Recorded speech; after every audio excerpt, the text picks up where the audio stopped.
It was a quiet, uneventful Tuesday night when Miley first ventured into the dark web. The kind of night where the hours stretch endlessly and boredom gnaws at the edges of your mind. She had heard whispers of the dark web from friends and online forums, a hidden underbelly of the internet where anonymity reigned and the rules of the surface web didn't apply. Curiosity, that dangerous little spark, had been flickering in her chest for weeks. And tonight, it finally caught fire. Miley sat cross-legged on her bed, her laptop glowing softly in the dim light of her bedroom. The curtains were drawn, and the only sound was the faint hum of her ceiling fan. She had downloaded the necessary software to access the dark web earlier that day, her fingers trembling slightly as she clicked through the instructions. Now, as she typed in the address and waited for the connection to establish, she felt a strange mix of excitement and unease. The screen flickered, and suddenly she was in. The dark web was nothing like she had imagined. It wasn't some cinematic, neon-lit underworld. It was stark, utilitarian, and eerily quiet. Forums with cryptic names, marketplaces offering unthinkable goods, and links that led to places she couldn't even begin to comprehend. Miley's heart pounded as she clicked through, her curiosity driving her deeper. She told herself she was just exploring, just satisfying that itch. But deep down, she knew she was playing with fire. It was on a forum titled Whispers in the Dark that she first encountered him. His username was ShadowWalker, and his posts were unsettling. He spoke in riddles, his words dripping with a strange, almost poetic menace. Miley found herself drawn to his threads, her fingers hovering over the keyboard as she debated whether to engage. Finally, against her better judgment, she sent him a private message. Just a simple hi. He responded almost immediately. "Hello, little wanderer. What brings you to the shadows?" Miley hesitated, then typed back. "Just curious. This place is different." "Different indeed," he replied. "But curiosity can be dangerous. Are you sure you're ready for what lies in the dark?" Miley laughed nervously, her fingers flying over the keys. "I think I can handle it." "We'll see," he responded. "And then tell me about yourself, little wanderer." Miley froze. She knew better than to share personal information online, especially on the dark web. But something about ShadowWalker's tone made her feel safe in a strange way, like he was testing her, but not in a malicious way. She decided to play along, keeping her answers vague. She told him she was a college student, that she lived in a small town, that she liked to read and write. He seemed intrigued, his responses growing more detailed, more personal. By the time she logged off that night, her head was spinning. She couldn't explain why, but she felt seen. Over the next few weeks, Miley found herself returning to the dark web more and more. She told herself it was just to talk to ShadowWalker to unravel the mystery of who he was. But the truth was, she was hooked. Their conversations grew deeper, more intimate. He told her about his life, or at least the version of it he chose to share. He claimed to be a writer, someone who thrived in the shadows, observing the world from a distance. He spoke of loneliness, of a longing for connection. Miley felt a strange kinship with him, though she couldn't quite explain why. But then things started to change. It began with small things. A package arrived at her doorstep with no return address. Inside was a book, a collection of dark, haunting poetry. The note inside read, "For my little wanderer, thought you might appreciate this." Miley's heart skipped a beat. She hadn't given ShadowWalker her address. How had he known where to send it? She confronted him about it during their next conversation. He laughed it off. "You'd be surprised what I can find out, little wanderer. Don't worry, I'm just watching over you." Miley tried to brush it off, but the unease lingered. Then came the phone calls. Late at night, her phone would ring, and when she answered, there would be silence on the other end, just the faint sound of breathing. She changed her number, but the calls continued. She started to feel like she was being watched, even in the safety of her own home. She would catch glimpses of movement outside her window, hear footsteps on the porch when no one was there. Paranoia began to creep in, wrapping its cold fingers around her throat. One night, after a particularly unsettling call, Miley decided to cut ties with ShadowWalker. She logged onto the dark web, her hands trembling as she typed out a message. "This has to stop. I don't know what you're playing at, but I'm done."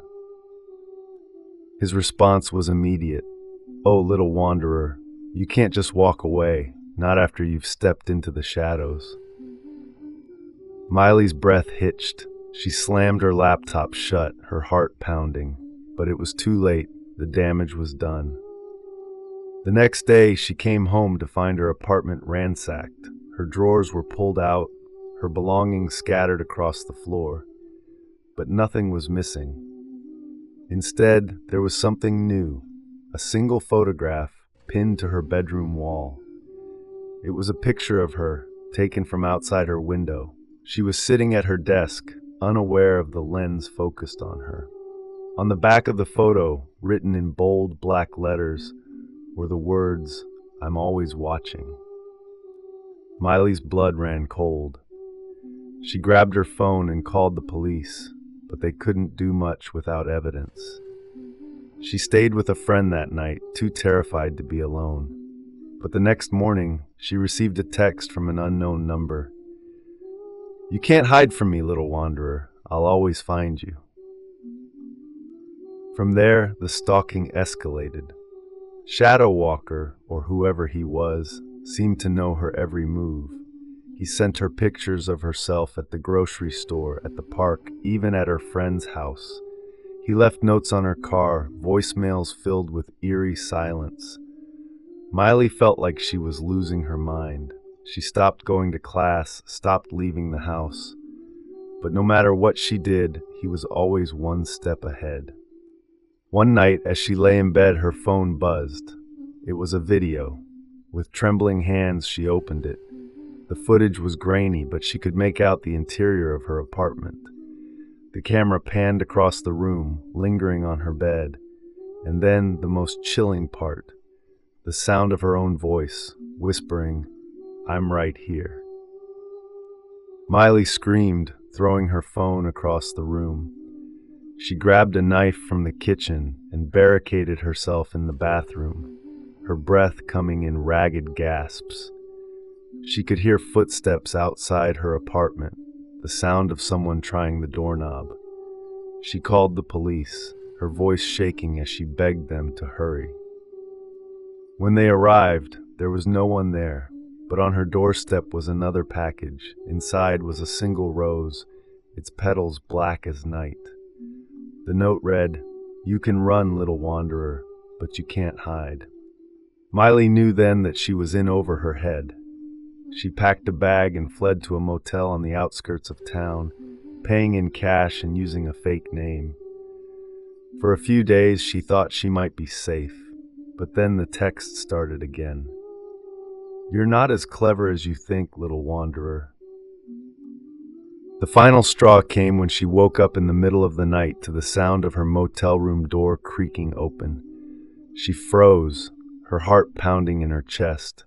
The room was pitch black, but she could hear footsteps, slow and deliberate, moving closer. She reached for the knife she kept under her pillow, her hands trembling. And then a voice, low, calm, and horrifyingly familiar. "Found you." Miley screamed, lunging at the shadowy figure with the knife, but he was faster. He disarmed her with ease, pinning her to the bed. She struggled, sobbing, but he was too strong. He leaned in close, his breath hot against her ear. "You should have stayed in the shadows, little wanderer." And then everything went black. When Miley woke up, she was in a dark, unfamiliar room. The walls were bare, the air thick with the scent of mildew. She tried to move, but her hands and feet were bound. Panic surged through her as she realized where she was. A basement, or maybe a cellar. The only light came from a single bulb hanging from the ceiling, casting long, eerie shadows. She heard footsteps on the stairs and her breath caught in her throat. The door creaked open, and ShadowWalker stepped into the room. He was taller than she had imagined, his face obscured by a mask. But his eyes were the same, cold, calculating, and filled with a twisted kind of amusement. "Welcome home, little wanderer," he said, his voice sending a shiver down her spine. Miley's mind raced, searching for a way out. But as he stepped closer, his hand reaching out to brush a strand of hair from her face, she realized the horrifying truth. There was no escape. She had wandered too far into the shadows, and now she was trapped. The days, or maybe it was weeks, blurred together. ShadowWalker kept her locked in the basement, visiting her at random intervals. Sometimes he would bring her food, other times he would just watch her. He spoke to her in that same calm, chilling tone, telling her stories about his other little wanderers. Miley's mind began to fracture under the weight of her fear and isolation. She cried, she screamed, she begged, but he never let her go. One night, as she lay on the cold, hard floor, she heard a noise upstairs. It was faint, but unmistakable, the sound of a door being forced open.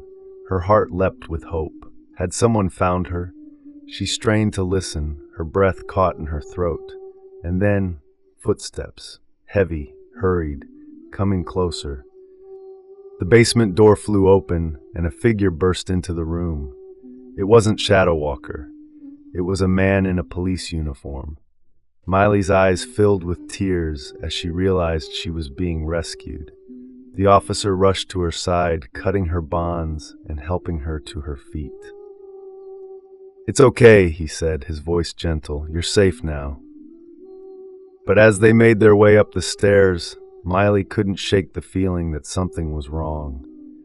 The house was eerily quiet, and the officer's grip on her arm was too tight. When they reached the top of the stairs, he turned to her, his face illuminated by the moonlight streaming through the window.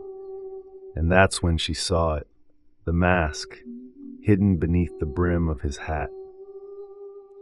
"You didn't really think it would be that easy, did you?" he said, his voice dripping with malice. Miley's scream echoed through the empty house as he dragged her back into the shadows, and this time there was no one left to hear her. If you enjoyed this spine-chilling tale of terror and suspense, don't forget to hit that like button, subscribe, and ring the notification bell so you never miss a story. Remember, curiosity can lead you to places you can't come back from, so tread carefully. Until next time, stay safe, stay aware, and whatever you do, don't wander too far into the shadows.